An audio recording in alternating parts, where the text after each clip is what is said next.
Thank you for joining KTL News Now. I am your host, Dominique Woods. We have a very special guest in the building with us today.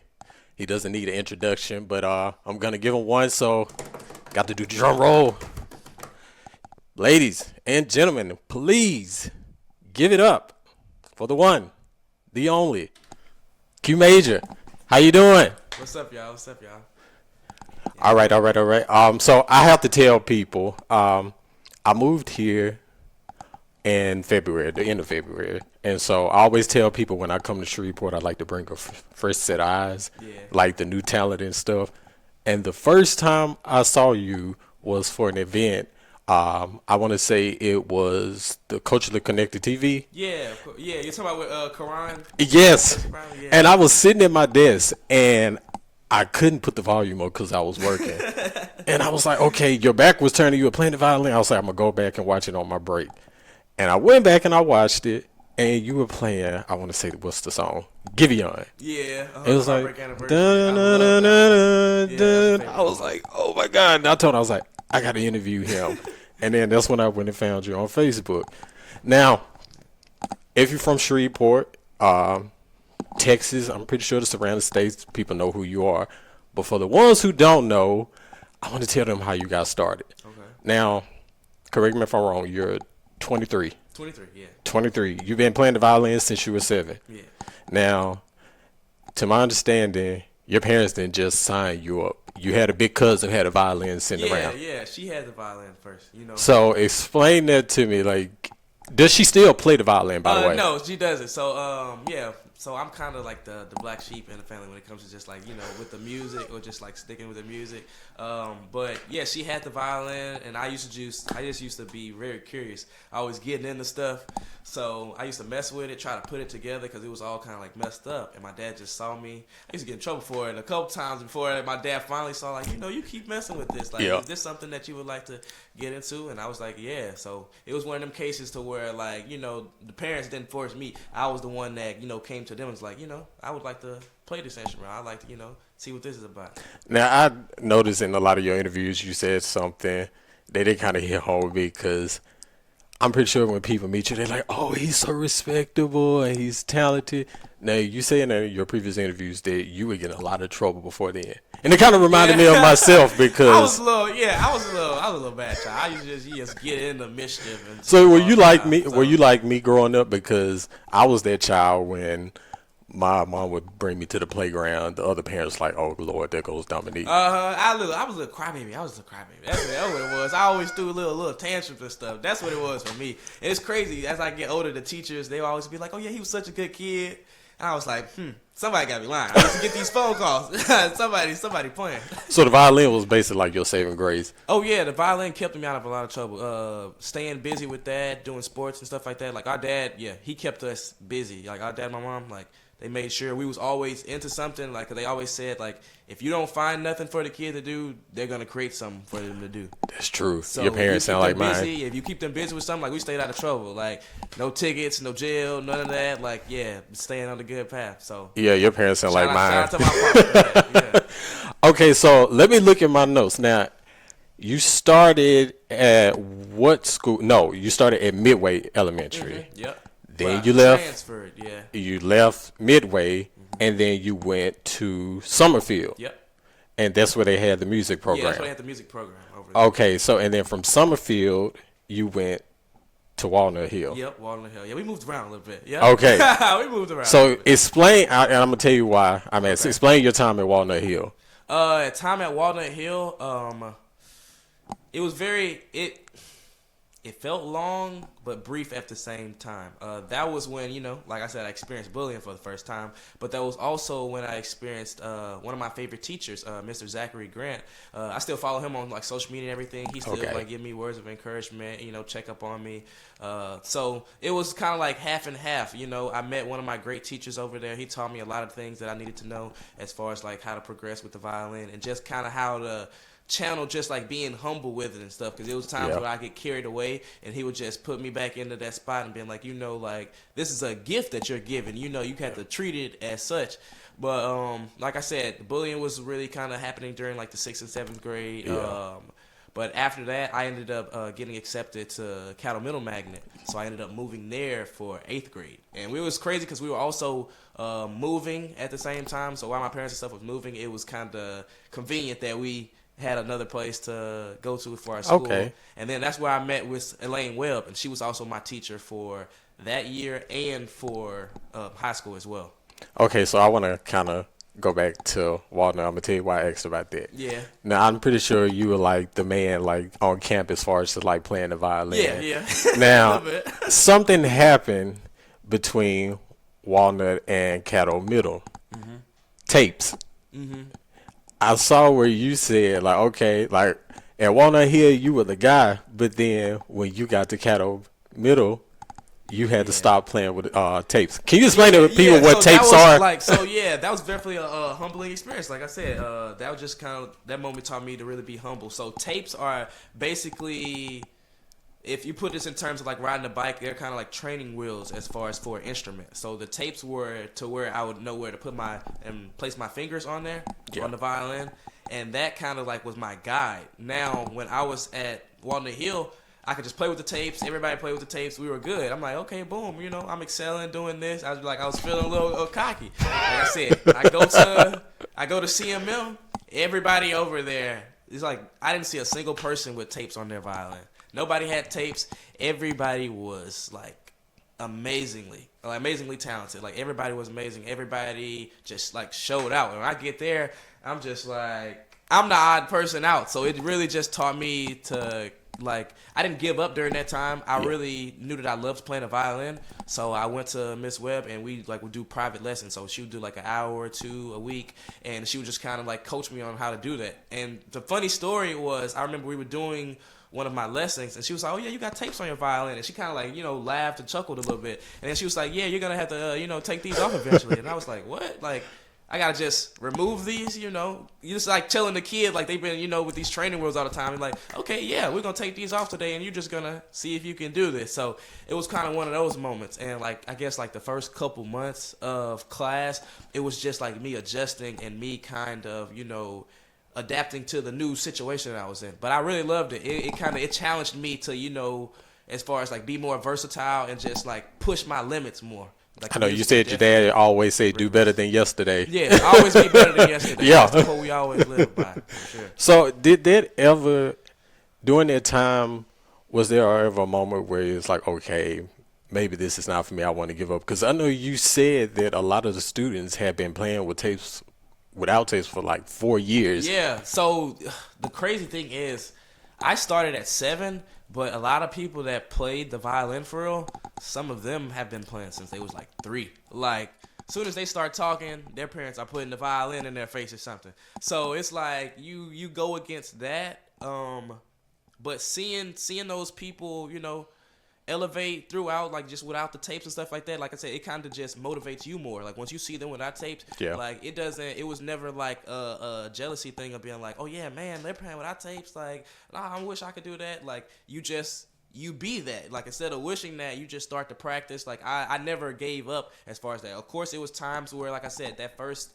month or two, it was very challenging because the music that we were playing was very fast paced. It was a whole different, vibe and experience than it was at Walnut Hill. But like I said, I was ready for it. I was eager to just learn more. I've always been a student of music in that aspect. So it's just as far as like learning the different kinks, learning how to just get better over time. And that's kind of how I did that. So do you attribute that to like getting up and just like that getting up and go to like your dad and your teachers, the people in your life, Yeah. to keep going? Yeah. And the reason why I mentioned that, because I know you said there were times when you wanted to give up when you were younger and your dad like kept pushing you. Yeah, it definitely. So like I said, I always love to highlight that it pays to have a good support system.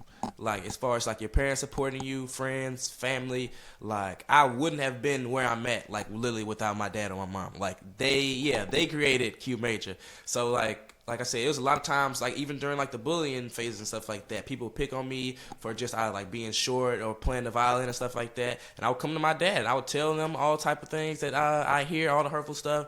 And during the whole time, like they're letting me feel my emotions, but they're also giving me just positive affirmations and saying like, we still believe in you. Whether anybody else doesn't, you still have this village, you still have this community right here that's focused on you and that's focused on pouring into you to make sure that you're successful. So like, yeah, I usually go back to those people. I go back to Miss Webb, I go back to my dad, and I just go talk to them. Like if I'm ever feeling down, I go talk to them and they'll literally be able to like snap me out of it, and they won't invalidate me. They'll let me feel my feelings, and then afterwards we'll move in a positive way to just keep going. So. I want to talk about that a little bit more as far as like having a support system, because me and my brother have a conversation about this all the time, and people don't know when I was the rubber in the family. Told you I was bad when I was young, but after I graduated high school, I wanted to go off to California and like pursue acting. Yeah. At a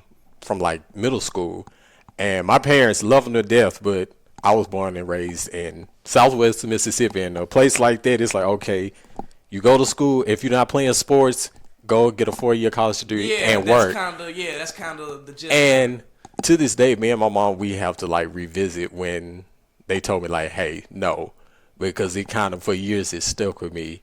And why do you think parents are like that when it comes to like the arts? Like if a child wants to pursue acting or music or something, I noticed that a lot of parents are kind of like hesitant to support that. Because sometimes they see the media, they see the news, they see that it's a very competitive career path, and sometimes it's not always as financially rewarding. Like it takes a while. Like you have to be kind of like that guy. Now the way we are now, it's more ways of people to get funding to play music, to play what you love.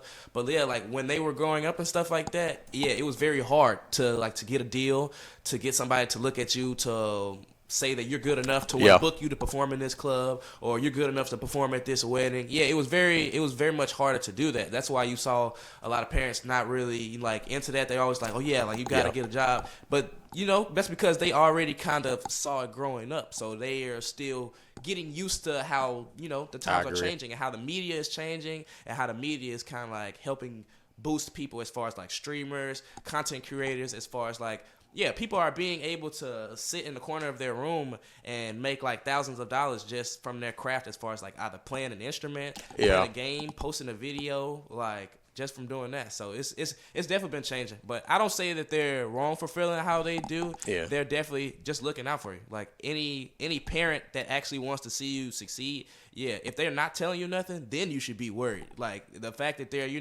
trying to pour into you, or it might always look like scolding, but really they just want what's best for you at the end of the day. Do you think it's because most schools don't like really focus on the arts? They don't. They focus so much on sports. Really focus, on their sports. Like that's why I really picked Magnet to go to, because they focused on the academics and the performing arts. Like it was easy to go to another high school that had like all the sports, but sports wasn't what attracted me for real. Like I like to play that just to stay active and stay out of trouble. But as far as like music, that's what I loved. So when I was, as far as like picking that choice, as far as where I wanted to go to finish out my last 4 years, that's where I wanted to do. Like it's as far as going to Magnet, because everybody over there was really gifted as far as music, acting, grades. Like it didn't matter. Like the average ACT score we had was like a 27. Oh wow! Like that was insane.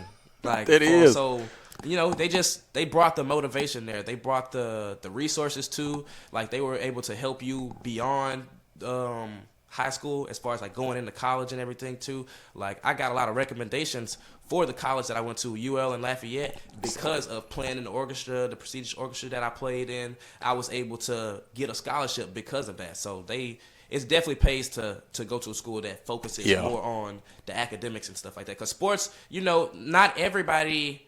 You can't rely on sports like that. Like you got to kind of have like a backup plan sometimes. Yeah. You can get hurt out of nowhere. Like God forbid, like you have like some life altering accident and stuff like that, like you still have to go on with life after that. Like it's a lot of sports players that you Yeah. know kind of don't know where they should go after that. But that's why you see some people like have a psychology Yeah. degree, or some people doing like engineering or something, because you know they got to have some backup. And that's kind of what I do. Like I'll do like sound engineering, or I'll Okay. do like teach lessons and stuff. So I just my dad said you don't have your eggs all just in one basket. Make sure you're able to have other traits as well. So just in case.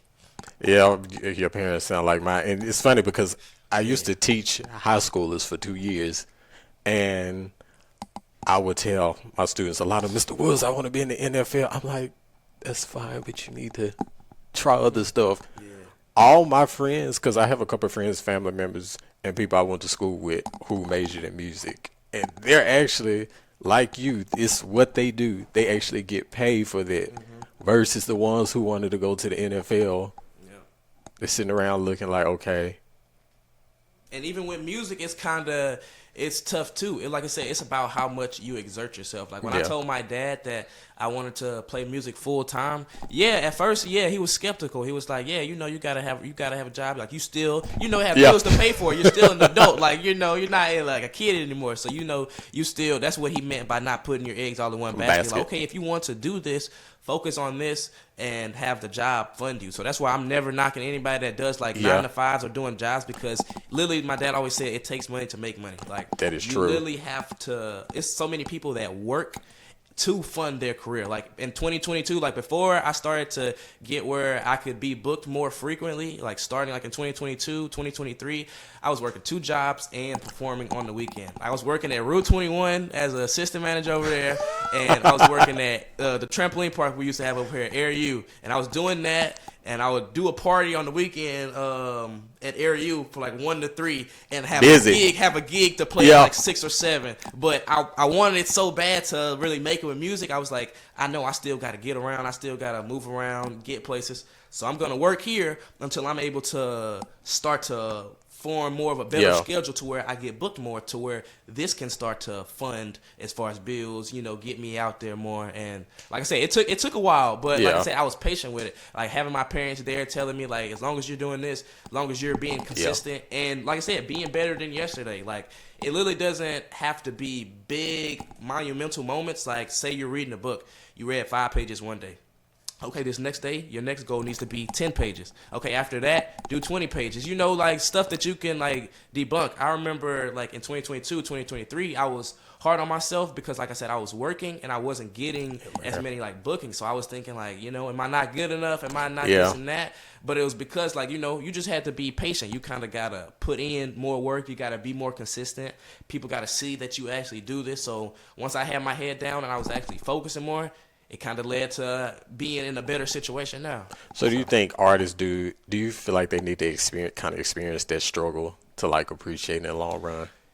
A little bit, yeah. I'm not gonna lie. Sometimes a lot of like what they say is like one hit wonders. They kind of cap off like that because a lot of them didn't put in the work before. Like they just had maybe like one song or something. But most of the people that you see, kind of like Doechii or like Teddy Swims or something, like some of those artists, like when they get their big break and all the media's on them, the first thing everybody goes to look back is that catalog. And they go to look back, Yes. and then you just see, like, Doechii just had a song that blew back up. And they was like, man, this song came out in, like, 2019. But she's just getting noticed Yeah. for stuff right now. But she stayed down that long and stayed consistent and putting stuff in. So when she had that big moment, now everybody's highlighting and giving her flowers for all the stuff that she did, for the work that she put in. But say she just did that one moment, if they would have went back to look at what she did before, they would have just not been impressed because she wouldn't have had a catalog. But Yeah. the fact that she had videos, the fact that she had like rough drafts of stuff that she was posting, Yeah. getting herself out there, that made people more inclined to be with her because she was more interpersonal with her Yeah. career. So, Now, you mentioned Doechii. We're gonna get into your favorite artists later on, but I want to go back to something. I know you had stage fright at the time. Now you said you said you were bullied. Did that come from bullying or did that stem from something else? Yeah, most of it was the bullying. Like I said, just being like I was short at the time, so short, high pitch, black guy just playing the violin. That wasn't really seen too much. Yeah. So, people just pick on me. I used to have my case all the time. You don't know how many times people used to be like, "Hey, you got a guitar? That's a guitar? Like, That's no. a ukulele?" Like, I gotta hear all these different names, and it's like, y'all didn't see me play this instrument. Y'all, so it's like I gotta go through that. But most of the time, you just kind of gotta break out of that. But yeah, that kind of halted me a lot because I was just, my self-esteem wasn't there.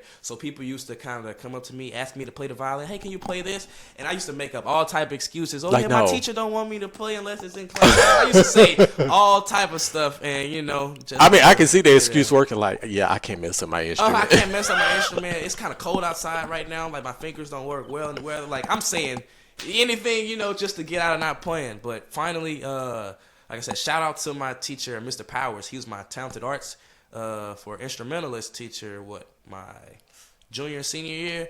And my senior year, we were playing in class, and we had just built this new stage at Magnet. Hey, I was just about to get to that story. Go ahead. And we were at Magnet, and we were in charge of the entertainment. So he picked us to separate into groups, and I was the lead in one of the groups.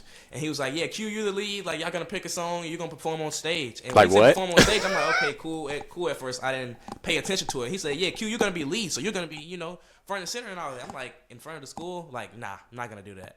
And I told him that. I was like, "Nah, I'm not gonna do that." So he gave me like a ultimatum. He was like, either you go kill it in front of your peers, in front of your classmates and all that, or you're gonna get an F for this like module, this assignment. I was like, can't do that. So I went out on the stage. I played Billie Jean by Michael Jackson. This is one of my favorite songs by him. Yeah, he's my favorite artist. And it's like, I went out there. I had my acoustic violin at the time. I didn't have an electric. So I went out there. I was just really close to the mic. And I was out there. I was so scared, but what helped me kind of get through it is that I pray before like almost all of my performances. I go out there and I pray to Jehovah, just telling him, thank him for this gift, thank him for letting me play out here, and just let me have fun and just enjoy it. Just let me know that it's for me. Like, it's not for everybody else. Making sure, I enjoy what I'm doing. So I pray, get the jitters out, and I go out on stage and I started playing.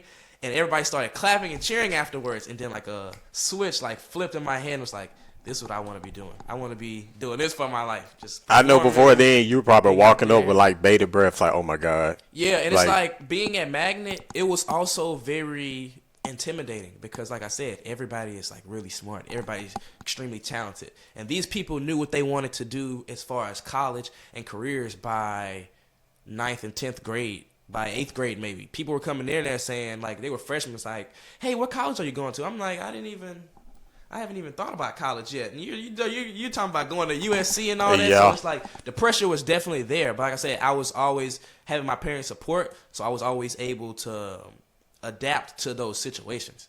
But yeah, it was definitely going through that situation. Yeah, it was definitely very rigorous doing all that. Yeah. But yeah, So it helped.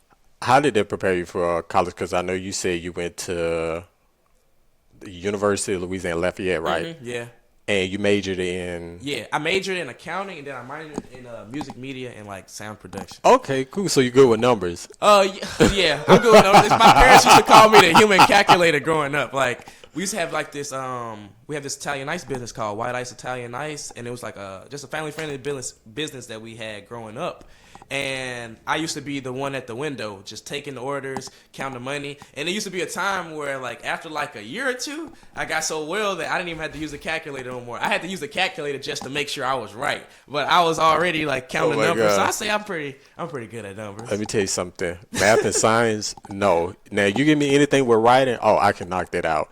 But math, my dad and them love science. That's his bread and butter, favorite subject right there. They sound like my mom and my brother. They love it to death. But me, no, I stay away from it. It made sense because I'm a visual learner, and I'm also a person that has like a good memory. So I like to memorize things. Like if I memorize a problem or a formula or something, I got it after that. It's stuck in my head. So that's kind of why I gravitated towards that. All right, so I want to talk about, because I know after you performed in front of the school, it was like a newfound confidence, and it prepared you for like a lot of events that you have done today. So I'm going to call out some events. I want you to tell me about them as far as like the experience. So I'm going to start with South by Southwest. South by Southwest. Yes. Ooh, so How it's was crazy. that? I didn't perform at that one. That was for me to really get my feet wet because I've never been to a South by Southwest event. I've heard about it for the Yeah. past like couple years, but I've always wanted to go to one. So my mentor stays out in California, so I reached out to him and I was like, "Bro, I gotta be at South by Southwest. I don't gotta perform. I just need to be out there soaking the energy with everybody." And he reached out to me and he was throwing R&B showcase out there. He reached out to me. He said, "Okay, I want you to come volunteer, come help out with the festival, set up, give thank you bags to the artists and all that, just kind of see how it is." So with that, I stayed out there for probably like 2-3 days. I got out there like the last part of the event because I had like some events during the week. Yeah. So I think the later part, like Friday, Saturday, and Sunday, I went out there, and when I tell you, every venue you passed by had music in it. Like, I want to tell you, I was just like in heaven. Like, every place had a band playing, or artist singing or rapping, somebody performing it on an instrument. Like, yeah, I felt like I was really at home just with everybody in Austin. Like, it was really a nice event as far as like the music aspect of it. Then they had films going out, film festival. Then you got the music. Yeah, everything just went together. And then the R&B showcase. I saw some artists that I looked up to that I watched on YouTube growing up. Like, most of them are still up and coming. Dude named Joseph Solomon. Yeah, Okay. He was one of my favorites. I watched like all his YouTube videos. Like, he'll do like popular covers and he'll turn them like acoustic, and it'll just be like really melodic. And Yeah. the fact that I got to see this person live, shake his hand, take a picture, and I get to give you like a thank you bag and everything. Oh, Like, yeah. yeah, it was a really nice experience. Yeah, I really got to enjoy it and soak it in. Okay, so the next one. Before I ask next one, what's your first like top event, like Top event? which is that you performed at? If you had to Man. think. It's been a couple. It's been a couple lately. I'm not gonna lie. Like the past like year and a half, I guess I'm gonna say a top three. Yes, top three. Top three. No specific order, but this one, the one I did brag about a lot, was performing with Genuine. I was gonna get to that. in 2023. Performing with Genuine in 2023 definitely had to be one of my favorite ones, especially just coming off of the couple months that I was just having. Like, I was already feeling like kind of like skeptical about the career. Like I said, I was working and I was just trying to figure out like, when am I gonna get this Yep. break of just like performing for real? Somebody gonna ask me to do something. But it's crazy because I remember writing some goals down and everything, and I was writing like 2-month goals, 3-month goals, and like a year goals. And I think for like my 6-month goals or something, I was like, either perform with a celebrity I've watched before or a favorite celebrity, or kind of like do some session work or just meet one of them. And then I played at this Words Over Lattes event. And as I played that event, I'm doing whatever, and then like this music director, and they come through and all that, and he was like, "Man, like you got that fire, like we gotta bring you with us." And I was like, "Y'all for real?" And they were showing me everything, so boom, fast forward, I ended up playing. They sent me like the set list, I ended up making it out there to Mississippi. We ended up performing in front of like a sold out crowd, over like 3,000 people. He brought me on stage too to do like a solo. When I tell you, I wasn't nervous at first. Like, of course we get like the jitters. Like, this is Genuine. Like, this is like a mega star. Yeah. So I'm going out there, and I'm like, I'm getting all the nervous jitters out. I'm good. So I'm on stage. We're performing. So I see him on the side because I didn't see him prior because he was Yeah. just kind of like, they do their thing. They're prepping and resting. So finally, I see him as everybody getting on stage, people rolling in. He goes on stage. Whole time we're just performing. I'm good. I'm not that nervous. I'm really happy and excited. So we get to the solo parts. Each person in the band had a solo. Then he gets to me. Man, when I tell you, I wasn't nervous till he pulled me by my shoulder. He was like, "Yeah, don't get scared now." Every nervous bone in my body got scared.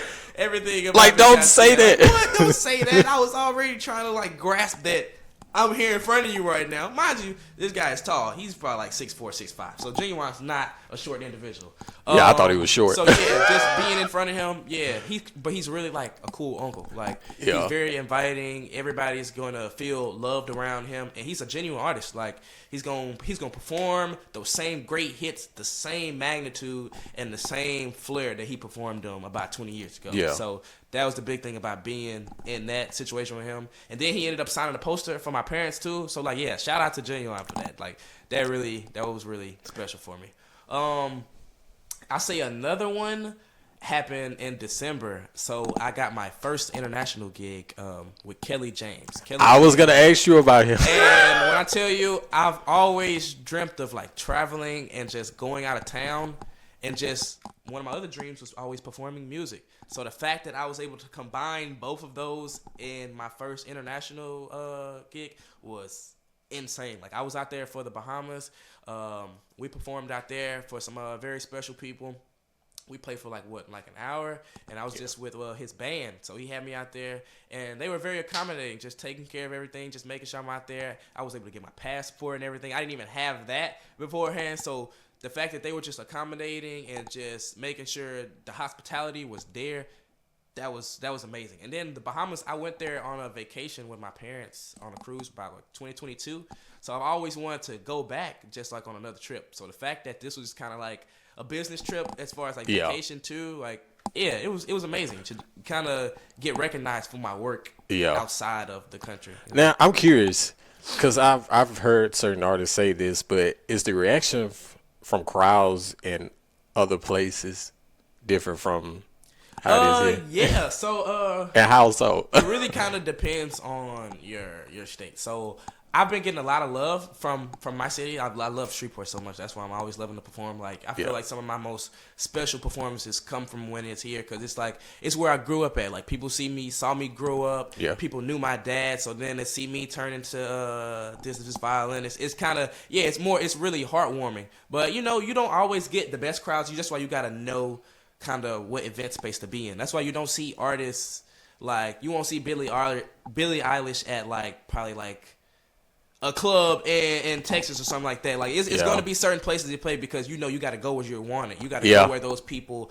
like that type of music. Like I just won't go into a scene where they want me to play this type of music and I don't play nowhere near that. You know? So you kind of got to go where you're supposed to be at. Okay. Now tell me about Sons of Maestro. Sons of Maestro? Yeah. So I was that. Sons of Maestro are they're the prodigies of my favorite group of all time, which is Black Violin. So Black Violin is compiled of two people, which is Kevin, Marcus, and Will Baptiste. Wait, are they the ones that came out with a project called Stereotype? Yes. Okay, They yeah. came out with Stereotypes, Culturally Trained. Like, bro, those were some of my albums that I like grew up listening to, just watching them. And then they came to perform a couple times at the Red River Revel. And every time they came, I was always busy. Like, I remember my dad and them got to see me perform, but I think I had missed too many days of school, and they were at the Revel when I couldn't check out, and they got to go see Black Violin perform, and I was just, like, so jealous. But I knew I was working so hard in my life to kind of either get them to notice me, perform next to them on stage. Like I said, we're still trying to get that, but I had a moment where Sons of Maestro came in 2023 to the Red River Revel, and they saw me setting up another violinist performance, and their dad walked up to me, and he was like, "All right, you this guy's manager?" And I was like, "No, I'm one of his close friends. Like, he's like my mentor. Yeah. Like, I play the violin too." And he was like, "What's your name?" I told him my name's QMajor, and he was like, "Well, yeah, I'm here with my sons. They both play the violin." And I was like, "Really?" And he was like, "Yeah, they're Sons of Maestro. They work with Black Violin." And he was telling me all about Black Violin, and I was just like trying not to fan out, because this is the group that I grew up listening to, just idolized. So he was telling me, like, I was talking to them. I got acquainted with them after my bro finished performing. I talked to them, and they was like, "Yeah, we got to get together to do like a video or something." So I think that Thursday of that week that we were performing, they reached out to me. They was like, "Yeah, like, you guys want to shoot a video at the location?" We go over there, we shoot a video, and it was one of Black Violin's songs. So we did it, we posted it, tagged them. They ended up liking the video, reposted it, and I was like happy. I was so happy. And then after we did that, they was like, "Bro, do you want to come on stage to perform a song with us?" And I was like, "What?" Like, yes. Yes, of course. You don't gotta ask. So I'm telling like all my friends and family, I'm like, "Bro, I'm finna perform with Sons of Maestro. I need y'all to get over here." So everybody goes to get a ticket for the Revel, and then on there, I think I performed in another set with like a DJ probably like an hour or two before that. Yeah. Then when Sons of Maestro get on there, I perform with them. They let me do like a whole solo bit with them, and it was amazing just to get that feel and just know that I'm like, one step closer just to meeting the idols, just being near them. Like, I soaked in the knowledge from them too, and the fact that Bet they you were did. two brothers. I always wish my brother would have wanted to stick with his instrument, like just a little bit. Like I love that he pursued football to the fullest, but a piece of me always like, man. Wait, he so what played an instrument did your brother play? So my brother, not gonna lie, he played the recorder. That's probably the most that my brother has played. My brother has been an extremely phenomenal athlete. Like, yeah, like he played for Northwood. Okay. Got dang near the most rushing yards in the whole state for real. Like, yeah, that's my guy for real. So he went into that, and I pursued the music side. But I always look back and like, man, I wish I would have got him to play this. Hey, play this little piano or something. Play this. Go. So how long did he stick with it? The one school year, probably. Yeah, so the recorder is one of the instruments that you get introduced to. Yeah. So that's like what, third, second grade when they introduce an instrument to you and be like, yeah, y'all want to play this? They play it in class, and after that, nah. He instantly started like, nah, instruments not my thing. Now I'm curious because I actually played the instrument. My brother, he played the trumpet, and I played the saxophone, alto saxophone from 5th to 9th grade. Still remember the notes. But how early do parents usually start children here? Because I know back home they usually start at 5th grade. It kind of fluctuates. Here I think music classes started at like 3rd grade, 3rd or 4th. Because like I was like 3rd or 2nd grade when I got introduced to the instruments. I know my teacher was talking about, okay, do you guys want to play guitar in this class, or do you guys want to go in the orchestra and play one of these instruments? But I know some people's schools were different. They didn't get offered too many instruments. Some people, like I said, my brother, they had the recorder and the guitar. I had the guitar and the orchestra. Some people had piano and something else. Like when I went to Summerfield, they didn't have like a piano class. They just had that orchestra and that. So it kind of just varies with the schools, but most of them started you on a fine arts like credit around 3rd, 4th grade. Yeah. So you're around like 9 or 10. Now it's an event. I know you were talking about Black Violin. I'm gonna get back to them, but I want to ask you about 2 events. Okay. The first one, Critical Mass. Critical Mass. Oh yeah, so Critical Tell me about Mass, that. I'm a former Critics' Choice winner of Critical Mass from 2023. I saw that. And that was a crazy experience. Because like I said, I just got onto the music scene in Shreveport coming back from college in 2022. So I was still trying to get a grasp on what Shreveport had to offer as far as like the music scene. Like I was coming back, like I was kind of one of those individuals in Shreveport that kind of wanted to get away a little bit, just because everybody acts like Shreveport has like the big negative connotation on them. So like when I left the college, I was kind of having that in my head, but when I came back, I was like, I want to get involved with whatever my community has in store for me. So I'm trying to see what the music scenes and everything were for. And it was this lady, they call her Sweet Nay, but her name's Renee Caldwell. So she reached out to me after like I had this event, and she was like, you should get acquainted with the Shreveport Regional Arts Council. And I was like, what's that? And she reached out to me. She told me like, it's this council, it's this collective with a lot of different artists in different fields and professions. So she was like, you should fill out this form for this residency. And it was like this Cat Tower, which is like Kallenberg Artist Tower. And Kallenbergs are some of the most influential people in Shreveport up to date, as far as like, Gregory, Heidi, and stuff like that. So, Gregory's in charge of all the prize fests that come through in Shreveport. So I got picked to do the residency for 7 days. Like I said, I didn't even know how it worked. I filled out the application that she said. I made an account for the website, but luckily I had videos of me playing the violin and stuff before, so I was able to just put that on there, and they picked me, and I was like, oh wow. So I got stuff ready for that, and it was kind of like, an inspiring experience too. So I did that, and then shortly after we had Critical Mass, and she was like, yeah, you should sign up for this. This is a competition where you get professionally critiqued by 3 different judges, all in different disciplines as far as like performance, literary, and visual. So she reached out to me, and she was like, yes, you should do this. So I did that. I went to go perform some songs, and I'm not going to lie. Like I said, I was intimidated because I'm coming back to the scene, seeing all these great artists, seeing everybody, and I was like, how long have you been, performing this stuff? It was like, since like 2017, and it's 2023. So I'm like, yeah, you guys have it together for real. So I go perform, and they get to start announcing everybody, and they had got to like, third place, and then they got to Yeah. like the runner up. And I was like, if they don't say my name right here, they're not gonna say my name. So they got to second place and they didn't say mine, and I just dimmed down a little bit. I was like, dang, somebody else probably won. I say, it's cool. And At that moment, you had it made up in your I mind. had made up in my mind that I didn't win. They get to the last person and they were describing it, and I'm like, hold on, That's could me. Could it be me? Could it be somebody else? And then they ended up saying my name, and my eyes just got big, and everybody in there just started clapping really loud, just cheering, and got up and started standing up. It was like a whole standing ovation and everything. And I was just like, wow, like, this is love. This is love. I'm just coming back to the scene, and I'm only kind of like a year in, maybe less than a year, because I came back in like the summer, like May of 2022. And this was like May of 2023, so it might have just got to a year. And the fact that I received so much love from the city after that, I loved it. And yeah, it was a bonus that it was a $5,000 check. Like that definitely helped. I know when as you far as, receive like, that check, it's like, oh yeah, I definitely can do this. Yeah, that made it me more hungry to do more stuff with music, and as far as like break more boundaries. Like I already didn't think that I could do these type of things, so I'm like, I'm in these rooms, I'm in these doors, I'm having these conversations that I didn't think could be had. Like I'm loving this. I'm loving every part of this aspect as far as like music. Like I want to keep going. Like as far as that just made me want to create more stuff after that. So Okay, so the next one, I would have to say, what is it called? Humor and Harmony. oh yeah. So yeah. Shout out to 50 Cent for that one.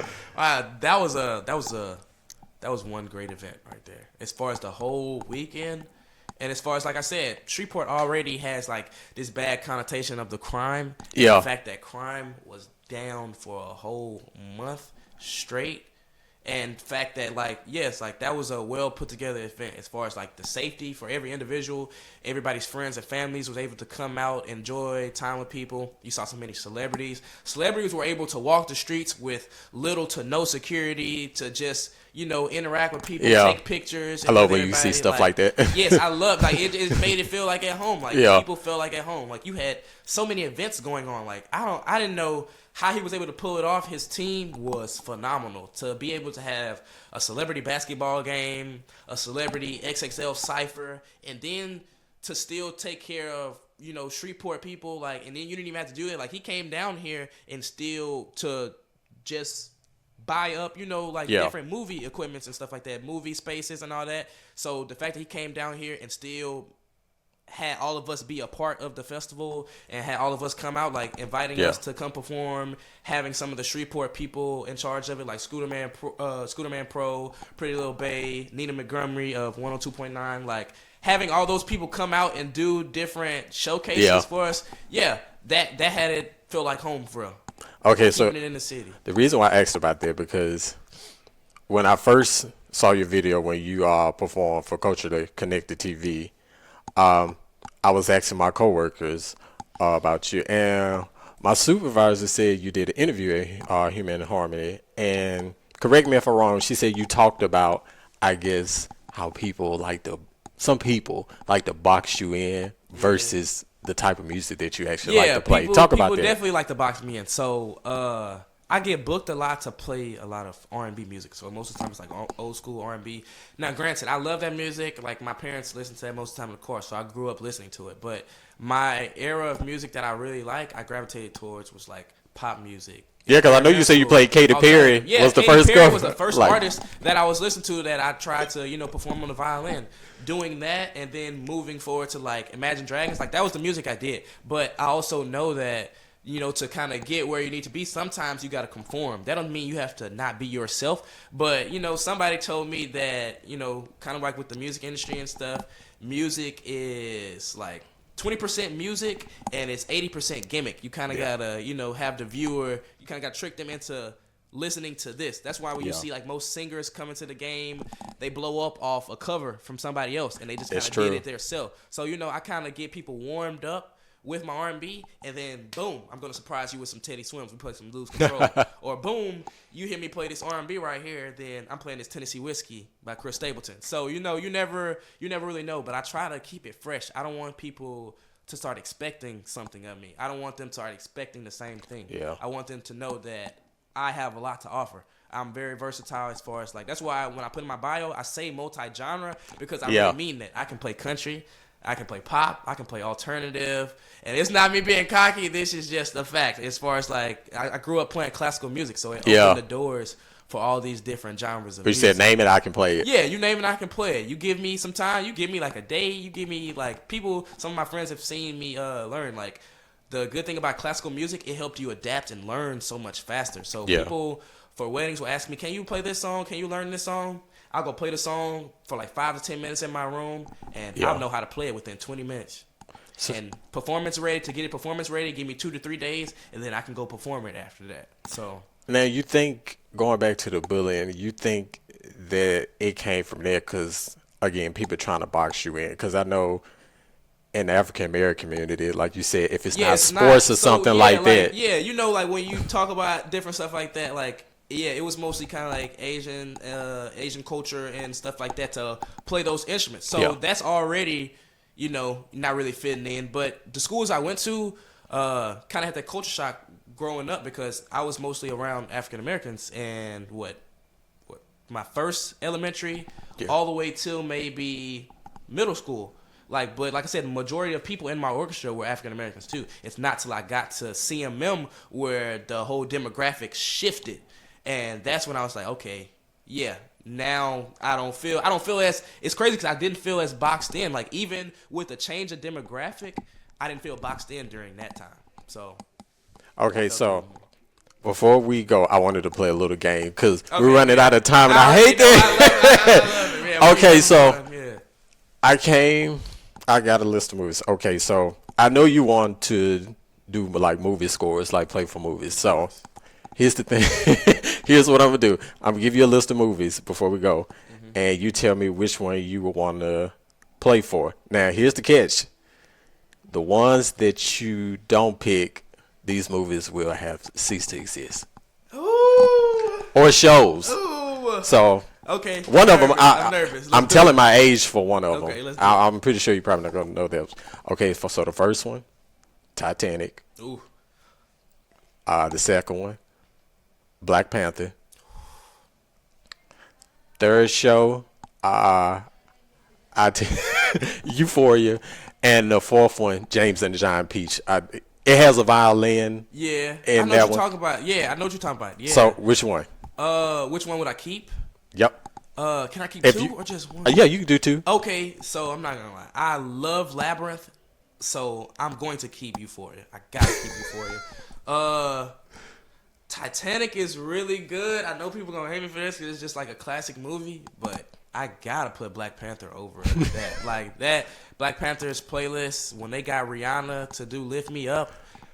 When I tell you, And see, I didn't say the felt second one. that, I was like, hoping you were going to say the second when one. I tell you Black Panther, that resonated with my soul. Like I played "Lift Me Up," and you can ask Susan Curtin. She was the one that discovered me, and she discovered me to that song too. So yeah, that playlist was very influential.